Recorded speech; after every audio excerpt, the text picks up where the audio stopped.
If you're having trouble getting in and out of your 2010 or newer crew cab Ram 2500 and need the extra boost up into your cab area, these Sidewinder running boards will be a great option to take a look at.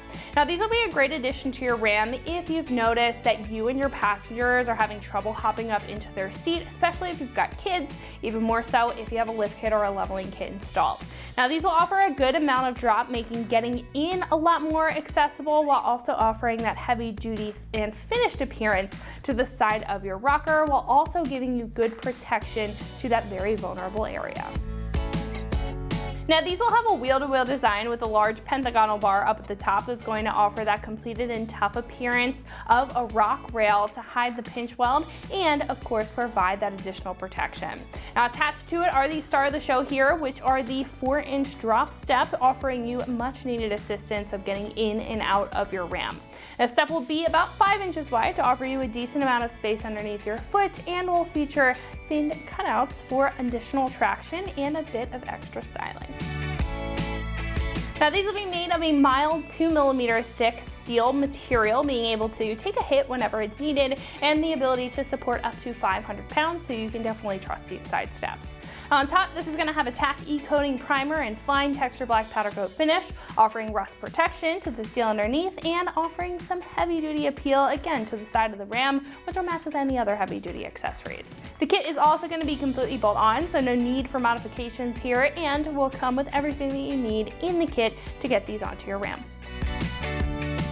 Now, these will come in at about $400, which for a drop step is right in the middle when it comes to price. What I like about this though is that this is going to have more of that boxier angular construction, setting it apart from a lot of other tubular options if you like more of that sharp appearance, and the fact that these are going to have a large 5-inch wide step if you want a little bit more support out of a stepping surface. Additionally, this bar up here covers up that pinch weld very nicely if you're looking for more of that finished appearance, making these a great option if you want a good looking and well-functioning drop step for your Ram.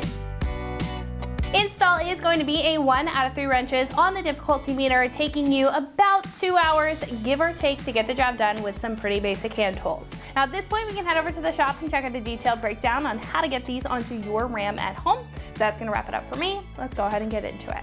For this install, you will need an impact, a ratchet, 3/8 inch adapter if necessary, a small extension, deep and shallow 10mm sockets, a 13mm socket, 10 and 13mm wrenches, and not pictured here but will be needed for the 09 to 12 models is a drill and drill bit. What's up, guys? Today we're going to be installing some side steps on our Ram, so let's get started. So we're going to start things off by going under the truck and getting our T-bolt plates into place on our chassis side so we can mount our main brackets to them and get our boards installed. So we've gone ahead and grabbed our bolt plate here, and we've also grabbed one of our provided bolts that goes into it, and we're simply going to thread it in for now until it goes flush with the welded nut on the backside, just like so. Then we're going to use this as a handle to go ahead and get our plate into position here on our chassis mount location. Now, this may have tape over it if it's from the factory and you haven't had anyone mount anything before. You just go ahead and remove that tape and you'll have access to this panel here. And these mounts are located by your body mounts along the chassis line here. So we'll go ahead and get this inserted into here. Then we're going to get it to where the stud comes through this opening here, this hole. And then we're going to grab our plastic washer. And this is going to prevent our stud and plate from falling back into our rocker panel, which you definitely don't want. Get that into position. This isn't exactly going to hold it tight, but it is going to hold it enough to where it won't drop in. Just want to make sure it goes down as far as it can.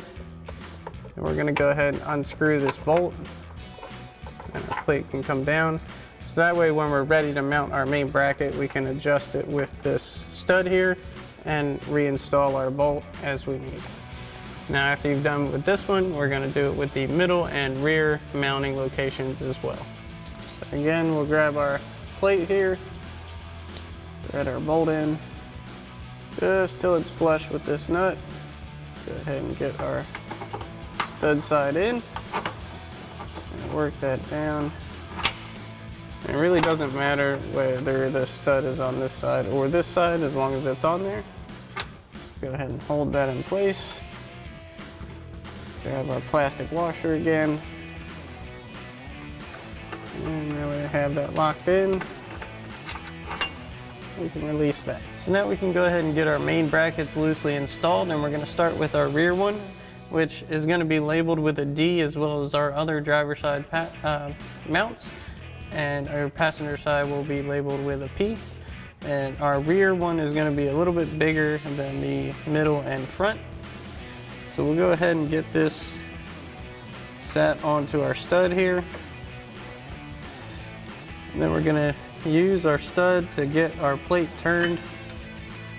Get that just hand tight in place for now. As you can see, it still has room to move. Then for our stud side, grab a flat washer, a lock washer, and a provided nut. And we'll just get that hand tight as well. We're not going to fully tighten these down yet to allow for adjustments. Then we can do the same thing for the middle and the front bracket. So now we can go on with our middle bracket, and we're going to do the same thing. Get it slid over the stud here.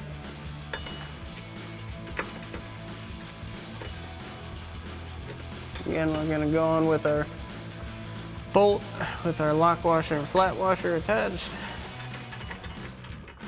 Go ahead and get this hand tight.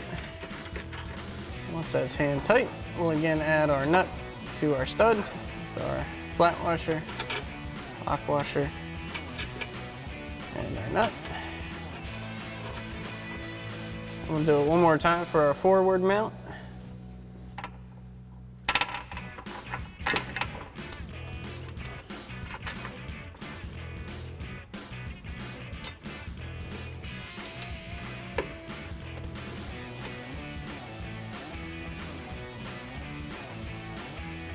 So next we're going to go ahead and add our provided support brackets that go on our pinch weld. And depending on the model of your truck and the year, you may already have these holes drilled and available to you, but if not, you will have to drill through and open these up.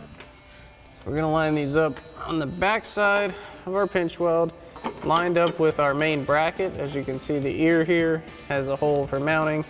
And we're going to grab 2 of our provided bolts along with flat washers. We'll get through on that side. And we're gonna get on the back side here another flat washer along with our provided lock nut.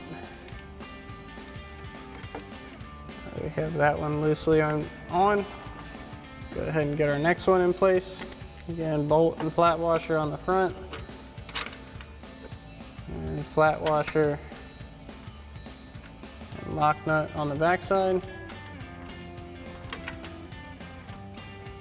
Again, we're just going to leave this loose for now, and we're going to do the same thing for our other 2 brackets.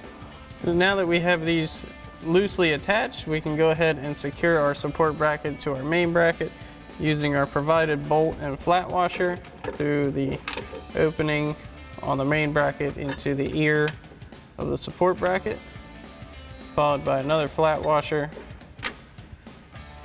and a provided lock nut on the back side here. And again, we're just going to leave this loose for now, and once we have all of our adjustments made, we can come back and tighten everything up, and you're going to do the same thing for the other 2 brackets. So now that we have everything loosely in place under the truck, we can go ahead and set our side steps onto our brackets and get them loosely secured for now, so then we can adjust everything at once, get it set where we need it, and then tighten everything down. Now we're going to use our provided combo bolts to go ahead and mount these to the brackets. And these have these threaded inserts right here. And to start, I'm going to go ahead and get our middle ones in place loosely just to hold it in, and then we can go on to the rest. Now we'll go ahead and set this on here. Now again, you may need to make some adjustments. Remember, your brackets do have a lot of wiggle room. Go ahead and slide back and forth as you need. Once we get it close, we'll go ahead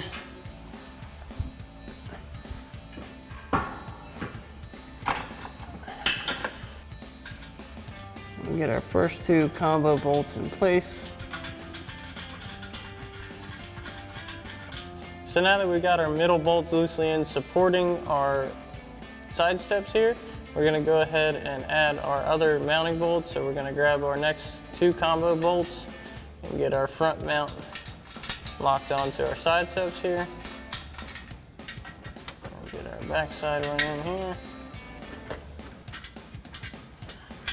Then we'll go ahead and do the same thing for our rear mount. So now that we have all of our hardware in place, we're ready to go ahead and start tightening everything down once we made any adjustments that need to be made. So we'll grab our 13mm socket on our impact and begin with our upper main bracket mounting points.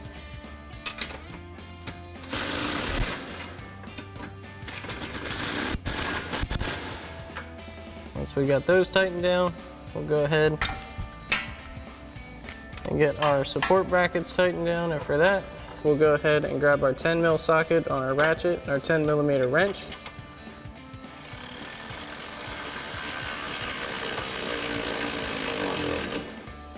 Now you may need an extension for these inner support bracket bolts as it gets a little tight over here. And once we have those tight, we can go ahead and tighten down our bolt to our support bracket from our main bracket. For that, we will again grab our 13mm socket on our impact and our 13mm wrench.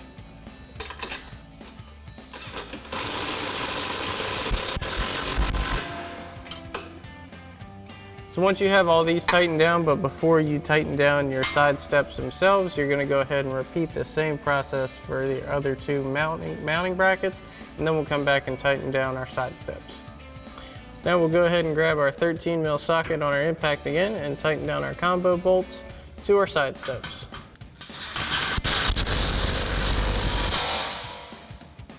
Now for your inner one here, definitely gonna have to use a wrench and not the impact. Go ahead and get that run in as far as we can by hand. And then we'll grab our 13mm wrench. Tighten that down. So now once you've completed these steps for this side, you can go ahead and repeat the same process for your other side. Alrighty guys, that about wraps up our review and install of our Sidewinder running boards for your 10 to 23 Ram 2500 crew cab. Thanks for watching, and as always, for everything Ram, keep it right here at AmericanTrucks.com.